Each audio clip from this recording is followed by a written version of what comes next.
हिंदुस्तान में एक सुल्तान ऐसा भी था जो जब तक जिंदा रहा अंग्रेजों को लगा वो हिंदुस्तान पर काबिज नहीं हो सकते। लेकिन जब एक अंग्रेज अफसर ने उसकी लाश किले के बाहर देखी तो उसने कहा अब हिंदुस्तान हमारा है। मैं हूं तोकीर खालिद और तोकीर सच बताएगा में आज हम आपको उसी बहादुर सुल्तान की कहानी सुनाएंगे। ये 1760 का हिंदुस्तान है। दिल्ली से तकरीबन 2200 किलोमीटर दूर एक इलाका है जिसका नाम है संगापट्टम। संगापट्टम के शहर के मीनार में बने एक कमरे में एक सरगर्मी जारी है। एक 10 साल लड़का रेती की मदद से खिड़की की सलाखें काट रहा है और उसका 5 साल भाई उसके पास बैठा उसको हैरानी से देख रहा है। 10 साल लड़के ने खिड़की की सलाखें काटी और अपने 5 साल भाई को अपनी पीठ के पीछे लादा और एक रस्सी की मदद से कमरे से नीचे उतर आया।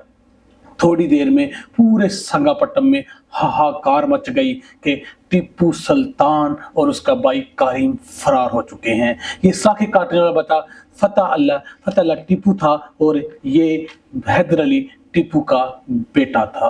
ये हुआ कुछ यूं था कि हैदर अली जो कि मैसूर के राजा का जर्नैल था और अपने मुखालफिन की साजिशों की वजह से बागी करार पा चुका था, अब वो फरार था और वो बा चुका था और उसके दोनों बेटों को कैदी बना लिया गया था। उसके दोनों बेटे कारीम और फतेह टीपू वो भी अब मैसूर के राजा की गिरफ्त से उसकी गिरफ्तारी से भाग चुके थे और अब वो दुश्मनों से छुपते फिर रहे थे। ये होली का दिन था और दोनों अब भाई होली के रंग में रंगते हुए मैसूर के इलाके से बाहर निकले और उन्होंने अपना भाग कर अपने वालिद हैदर अली के पास पहुंच गए।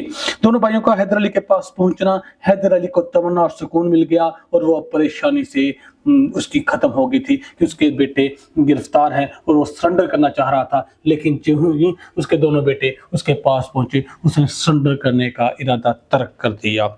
इस फरार के तकरीबन 1 साल के अंदर अंदर हैदर अली मैसूर का हुक्मरान बन गया। हैदर अली का दौरे हुकूमत तकरीबन 21 साल है और इस 21 साल दौरे हुकूमत में उसका तमाम वक्त मुखालफिन के साथ जंगो जदल में ही गुजरा।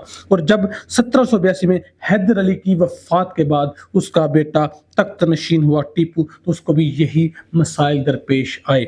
मैसूर की हुक्मरानी फूलों का बिस्तर नहीं कांटों का बिछोना था और ये ऐसी थी कि जिस पर कंट्रोल हासिल करना बहुत ज़्यादा मुश्किल था। इसकी बहुत सारी वजूहात है लेकिन इसकी वजूहात में ये है कि इसका जगराफी महल वकू मैसूर की जो हुक्मरानी है उसके लिए मुश्किलात उसके बाप टीपू को भी थी और ये मुश्किलात सुल्तान टीपू के दरपेश रही। मैसूर की तबाही को सुल्तान टीपू रोक तो सकता था, टाल तो सकता था लेकिन रोक नहीं सकता था और इसने जितनी कोशिश की उसको टालने की वो उसमें नाकाम ही हुआ। इसकी मेन वजह इसका जगराफी महल वकू है। वो ये सूबा जो आज की भारतीय स्टेट कर्नाटक, तमिलनाडु, कराला कहते हैं, इनके बहुत से हिस्से रियासत मैसूर में शामिल थे। इसके जनूब में ईस्ट इंडिया कंपनी थी, इसके शुमाल में मराठे थे, मगरब में समंदर और मशरक में हैदराबाद दक्कन की रियासत थी।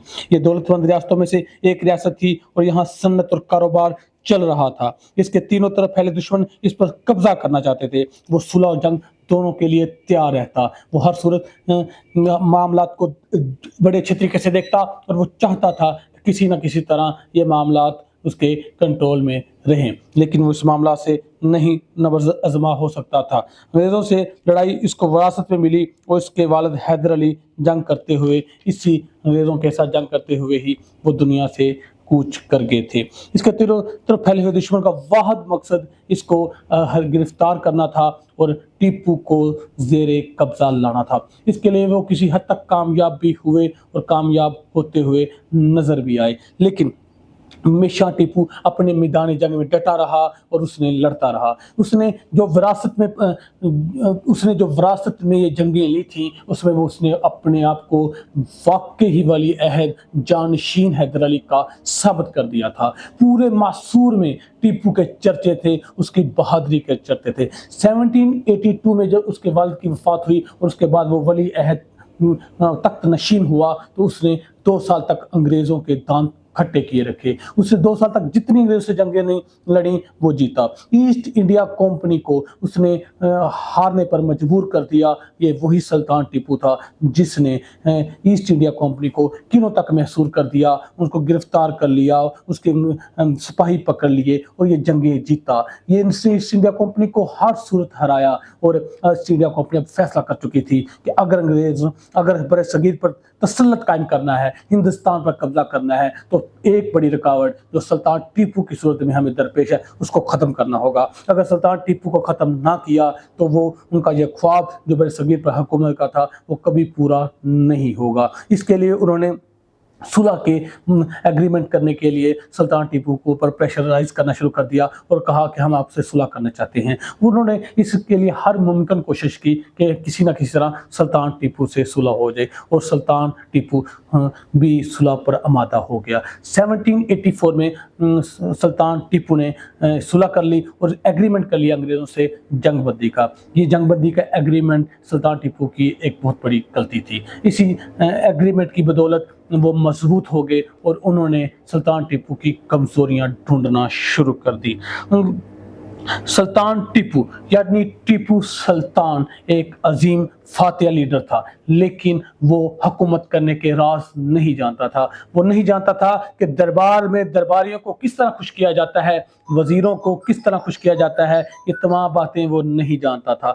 وہ نہیں جانتا تھا کہ کس طرح معاملات کو سلجھایا جاتا ہے اور کس طرح معاملات کو چلایا جاتا ہے. وہ ہر ممکن کوشش کرنے کے باوجود ان باتوں سے واقف نہیں تھا. وہ تلوار کا ہنر جانتا تھا, تلوار کو چلانا جانتا تھا, تلوار کے دستے پر اپنا ہاتھ کی گرفت جانتا تھا, لیکن وہ دربار میں درباریوں کی سازشوں کو نہیں جانتا تھا.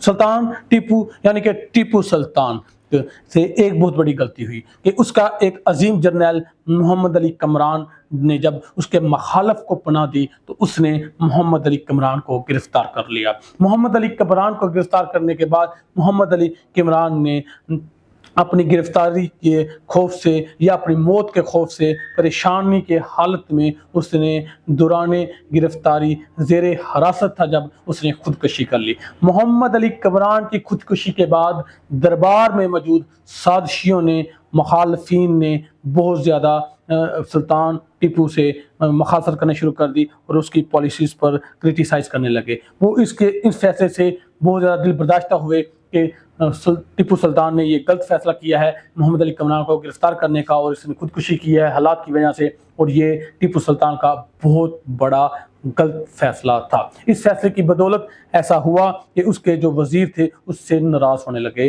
اس کا وزیر خزانہ میر صادق بھی اس سے ناراض ہو گیا اور اس کا وزیر اول میر انشا بھی اس سے ناراض ہو گیا. ان حالات میں ٹیپو سلطان کے وزراء اس سے ناراض ہونے لگے. جو اس کا وزیر اول تھا پورنیا, وہ بھی اس سے بہت زیادہ ناراض ہوا کہ اس نے محمد علی کمران کے ساتھ جو کیا ہے غلط کیا ہے. اور اب ان کو لگنے لگا تھا کہ ٹیپو سلطان ایک اصول پسند اور ایک انصاف پسند حکمران ہے, اور وہ اپنے اصول پسندی کی وجہ سے اور انصاف پسندی کی وجہ سے کبھی بھی کسی بھی وقت اس کے وہ وزراء جو اس کے دربار کا حصہ ہیں وہ بھی اس کی گرفت میں آ سکتے ہیں. اس کے لیے انہوں نے سازشیں کرنے شروع کر دی کہ ان کی اصول پسندی ہمیں لے نہ ڈوبے, اور وہ ان سازشوں میں کامیابی ہو گئے. اور اب ایسٹ انڈیا کمپنی کو بھی دربار سے گردار چاہیے تھے, اور ایسٹ انڈیا کمپنی کو دربار سے گردار ملنے لگے. اور ان دربار سے ملنے والے گرداروں کا خریدار تھا